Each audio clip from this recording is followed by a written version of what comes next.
आप देख रहे हैं एवन मुशायरा मीडिया पर।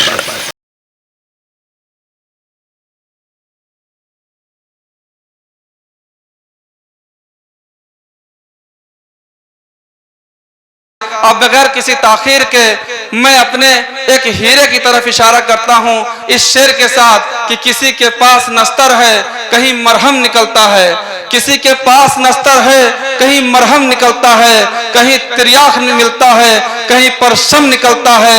जमीन खोदो बहुत सा कोयला मिल जाएगा तुमको, मगर हीरा खुदाई में उमूमन कम निकलता है। ये हीरा हमारे दरमियान में तशरीफ फरमा है, ये हमारी खुशनसीबी है। एक बार आप अपने दोनों हाथों को हवा में लहराकर तालियों के इस्तकबाल से हजरत मौलाना आलम साहब नदवी को इस्तकबाल करें। मैं आपसे बहुत ही अदब और एहतराम से आपसे गुजारिश करता हूं कि हम सामाइन के अपने कलाम से महजूज फरमाएं। शुक्रिया।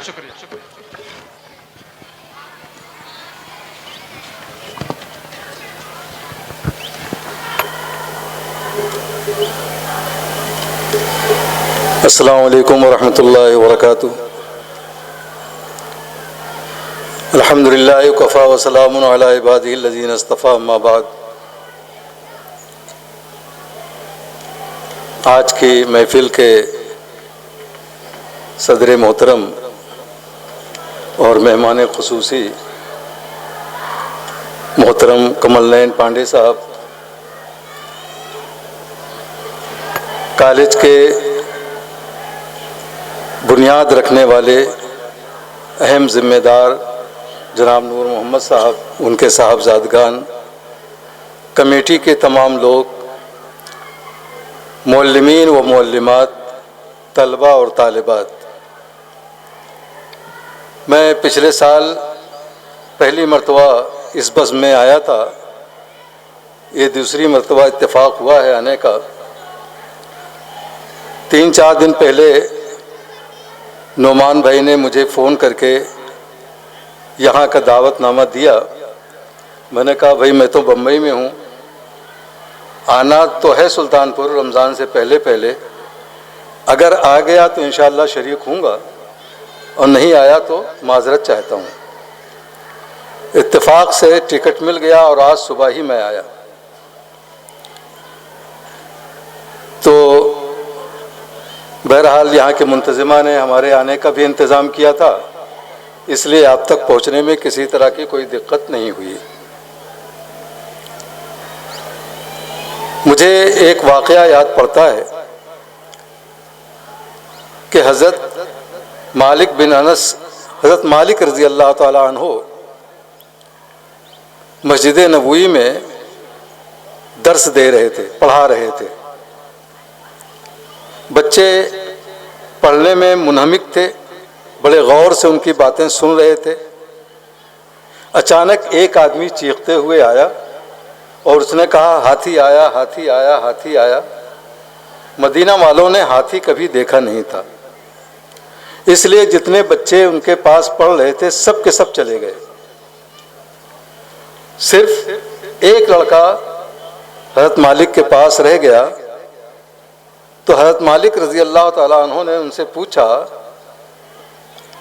कि बेटा याहया नाम था उनका, जो रुक गए थे, सारे बच्चे चले गए, तुम नहीं गए, क्या तुमने हाथी को देखा है? तो उन्होंने कहा नहीं हज़रत, मैं हाथी देखने नहीं आया हूँ, मैं तो आपको देखने आया हूँ, मैं तो आपसे कुछ लेने के लिए आया हूँ, तो मैं हाथी देख कर क्या करूँगा? अभी मैं देख रहा हूँ बच्चे सुबह से बेचारे बहुत ही इन्हिमाक के साथ, उनके पेरेंट्स, उनके जो दीगर असातिज़ा हैं वो सब बैठे हुए थे। लेकिन स्कूल हो या कॉलेज, वहाँ के प्रोग्राम के मामलात कुछ अजीब होते हैं।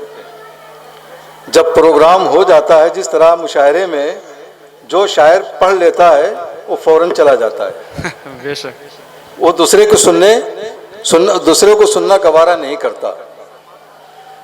तो यहाँ भी हाथी आया का नारा ऐसा लगता है कि लग चुका है, लोग इधर उधर होने लगे हैं। और आज के मौजूदा दौर का जो हाथी है वो मोबाइल है, दोस्त हैं, कैंटीन है, और क्या कहते हैं कि उल्टी सीधी महफिलें और मजलिसें हैं। ये आज के दौर के हाथी हैं। इत्तेफाक के आज के दौर का ये हाथी प्रतापगढ़ में हमारा गायब हो गया, यानी मोबाइल, और उसकी वजह से ऐसा लगता है कि मैं बेयारो मददगार हो गया हूं। तो बहरहाल जो कुछ प्रोग्राम मैंने देखा, यकीनन उसमें हमारे मौलमीन और क्या कहते हैं कि मौलमात दोनों का ज़बरदस्त हिस्सा है। जिस प्रोग्राम को आप 4 से 5 मिनट में देखते हैं, उसको आप समझ लीजिए महीनों लग जाते हैं रिहर्सल कराने में, ट्रेन करने में, तब जाके ये 5 मिनट का 4 मिनट का प्रोग्राम होता है। मैं शुरू में जब बम्बई गया था तो इत्तेफाक से मिर्ज़ा गालिब सीरियल वहाँ गुलजार साहब बना रहे थे। उस सीरियल के स्क्रिप्ट राइटरों में मेरा भी नाम उन्होंने लिख लिया, और उसमें उसके बाद फिर एक फिल्म में भी असिस्टेंट डायरेक्टर की हैसियत से उस ज़माने में हो गया, क्योंकि किसी चीज़ से मुंसलिक नहीं थे, बम्बई घूमने गए थे। इत्तेफाक है कि ये राहें मिलती गईं और मैं उनसे जुड़ता गया। लेकिन बहरहाल जो अपनी तहजीब थी उसको मैंने नहीं छोड़ा, बल्कि उस तहजीब के असरात उन लोगों पर भी डाले। तो ये जो 4-5 मिनट का प्रोग्राम देखते हैं या 4-5 मिनट का जो गाना सुनते हैं, मैंने उसकी शूटिंग में देखा है कि वो 4-5 मिनट का गाना कई दिनों के रिहर्सल के बाद हमारे आपके सामने आता है, और बड़ी मेहनत करनी पड़ती है। बेशक। कभी कैमरा इधर ले जा रहे हैं, कभी आगे ले जा रहे हैं, कभी पीछे ले जा रहे हैं, और उसमें पूरा दिन चला जाता है और कई दिन जाते हैं। तो ये जो 4-5 मिनट के प्रोग्राम को बच्चों के आपने देखा है, हर जमात के बच्चे यहाँ पर आए हैं, तो ये समझ लीजिए कि वो महीनों पर, जैसा कि हमारे मोहतरम पांडे जी ने फरमाया कि ये पूरे साल का निचोड़ होता है जो हमारे आपके सामने पेश किया जाता है बच्चों के जरिए से, कि हम इनको क्या सिखा रहे हैं, हम इनको क्या पढ़ा रहे हैं, हमारे यहाँ की तहजीब क्या है। और जब कोई दानिशमंद आदमी, दानिश्वर आदमी किसी की तारीफ करे तो ये बहुत बड़ी बात होती है। एक बादशाह था, वो सुबह रोजाना दाढ़ी बनवाता था। तो दाढ़ी बनाने वाला जो उसका नाई था, एक दिन लेट हो गया और बादशाह इंतजार करते करते सो गया। लोगों ने बताया कि बादशाह साहब आज बहुत नाराज हैं और तुम्हारा इंतजार करते करते सो गए हैं। उन्होंने कहा अच्छा। तो उसने क्या किया कि सोते में बादशाह की दाढ़ी बना दी। बादशाह की जब आंख खुली तो लोगों से पूछा, भाई नाई अभी तक नहीं आया? कि नहीं साहब, वो तो आया था और आके आपकी दाढ़ी बना के चला भी गया। उन्होंने हाथ फेरा, कह बड़े कमाल का नाई है। बड़े एजाज़ो इकराम से उसको नवाजा गया नाई को, लेकिन नाई खुश नहीं रहा।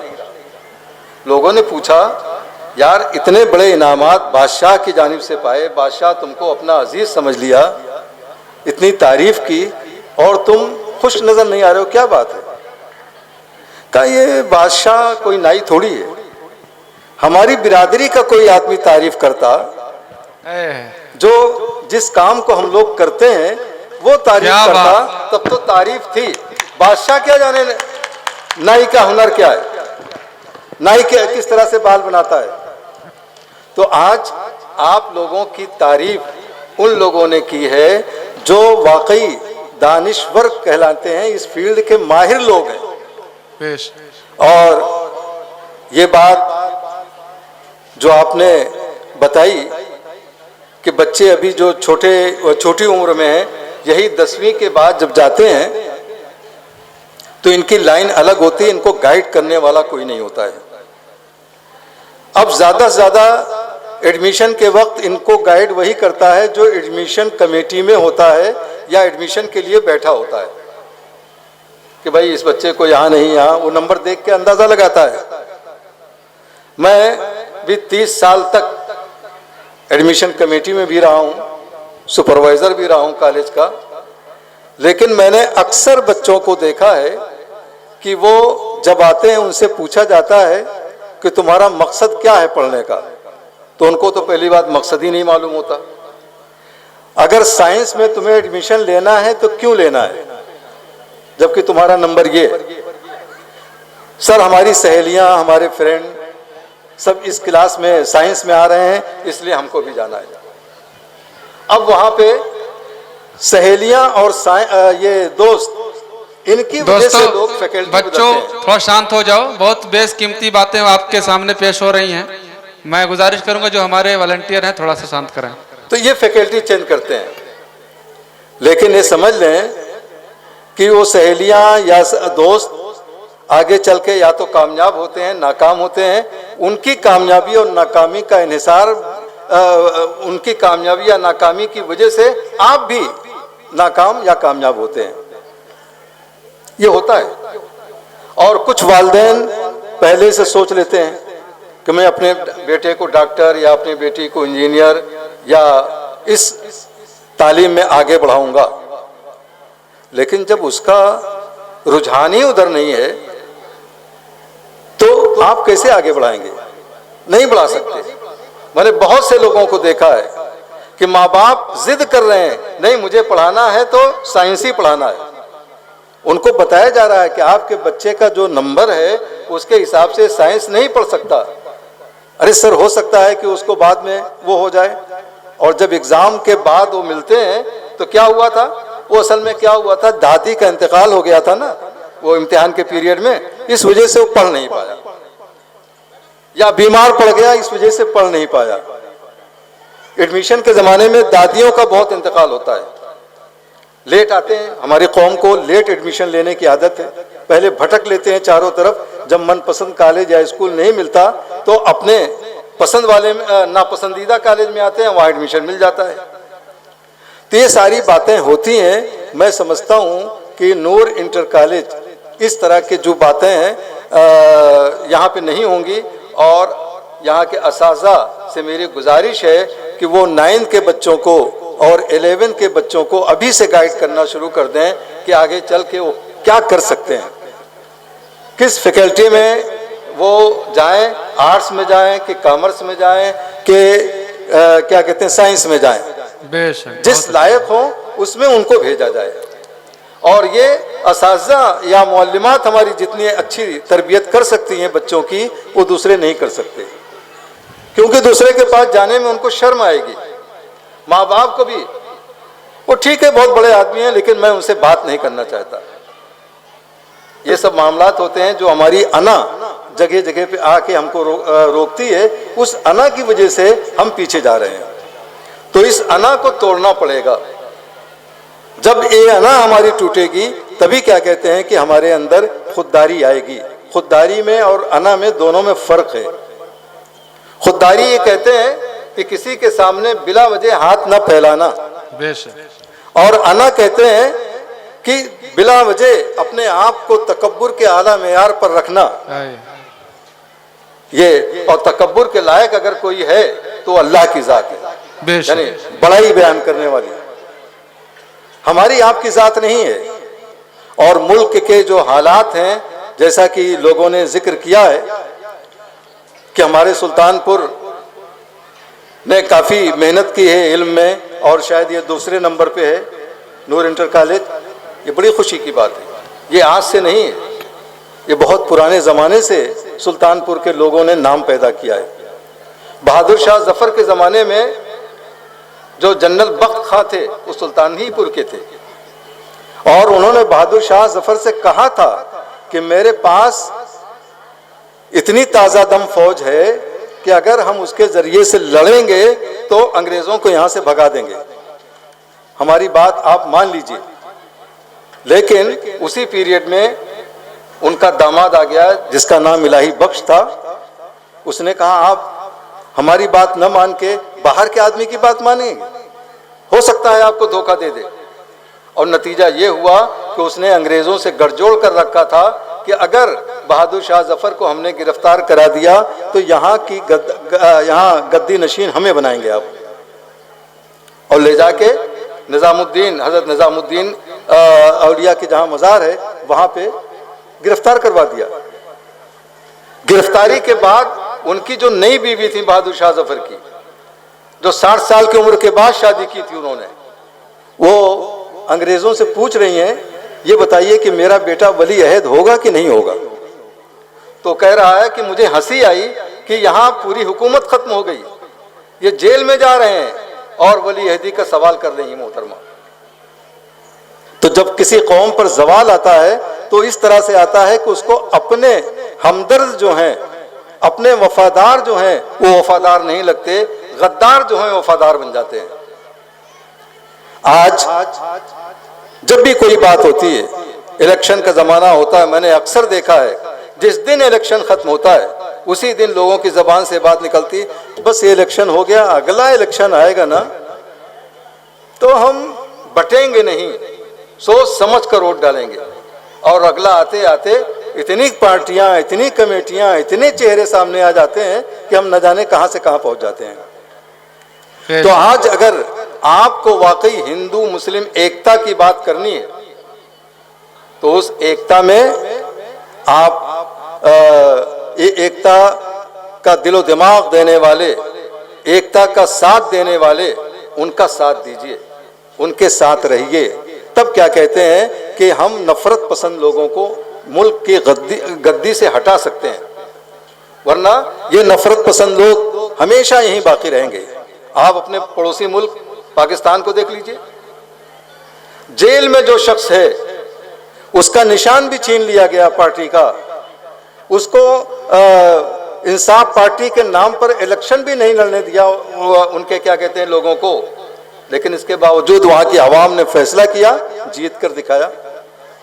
लेकिन वहां की फौज भी गद्दार है, गद्दारों का साथ दे रही है। तो जो कम सीट लेके आए वो हुकूमत कर रहे हैं, जो मेजॉरिटी में आए वो क्या कहते हैं कि हुकूमत से बाहर है। ये किस लिए हो रहा है? क्योंकि हमारे दरमियान गद्दारों की फहरिस्त ज्यादा है, वफादारों की फहरिस्त छोटी है। तो हम लोगों को अपने बच्चों को ऐसी तालीम देनी चाहिए कि ये मुल्क के वफादार बने, अपने माँ बाप के वफादार बने, और अपने पास पड़ोस के वफादार बने, अपने पूरे शहर के वफादार बने। सबके जब वफादार बनेंगे तो इंसानियत आएगी। अल्लाह के रसूल सल्लल्लाहु अलैहि वसल्लम ने इरशाद फरमाया था, उनसुर अखाका जालिमन और मजलूमन, अपने भाई की मदद करो चाहे वो जालिम हो या मजलूम हो। साहबा किराम ने कहा, या रसूलुल्लाह, ये जुमला तो हम जमाने जाहिलियत में जब हम ईमान नहीं लाए थे उस वक्त बोलते थे। हमारा भाई है, वो किसी की गर्दन भी काट कर आएगा तब भी हम उसकी मदद करेंगे, जिसकी गर्दन काटी गई है हम उसकी मदद नहीं करेंगे। ये था पहले ज़माने में। लेकिन अल्लाह के रसूल ने नारा दिया, वही नारा दिया, लेकिन उसके थीम को बदल दिया, उसकी फिक्र को बदल दिया। तो जब साहबा ने एतराज़ किया, ए अल्लाह के रसूल, ये नारा तो हम ज़माने जाहिलियत में लगाया करते थे, तो अल्लाह के रसूल ने फरमाया, जालिम की मदद इस तरह करो कि उसको जुल्म न करने दो, और मजलूम की मदद इस तरह करो कि उस पर जुल्म ना होने दो। दोनों की मदद हो गई। आज आप देखिए कि कोई आदमी किसी के ऊपर हाथ उठा रहा है, किसी को मार रहा है, 100 लोग तमाशाई बन के खड़े रहते हैं। वो 100 लोगों का मुकाबला नहीं कर सकता, लेकिन सब तमाशा कि हम क्यों बिला वजह इसमें हिस्सा लें, क्यों दुश्मनी मोल लें, जबकि आप दुश्मनी नहीं, इंसानियत के तहत किसी मजलूम को बचा सकते थे, लेकिन नहीं बचाया आपने। ये मॉब लिंचिंग में क्या हो रहा है? मॉब देखता है लेकिन एक शख्स को मारा जाता है, सबका ज़मीर जो है वो जा चुका है। नमाज का वक्त तो वही पहले ही हो गया था, और हम लोग तो जवाल के बाद आते हैं। कौम पर जवाल है, इसलिए उलमा भी जवाल के बाद ही बुलाए जाते हैं। तो सवाल के बाद हम आए हैं और चंद बातें हमारे ख्याल से 10 से 15 मिनट हुए होंगे।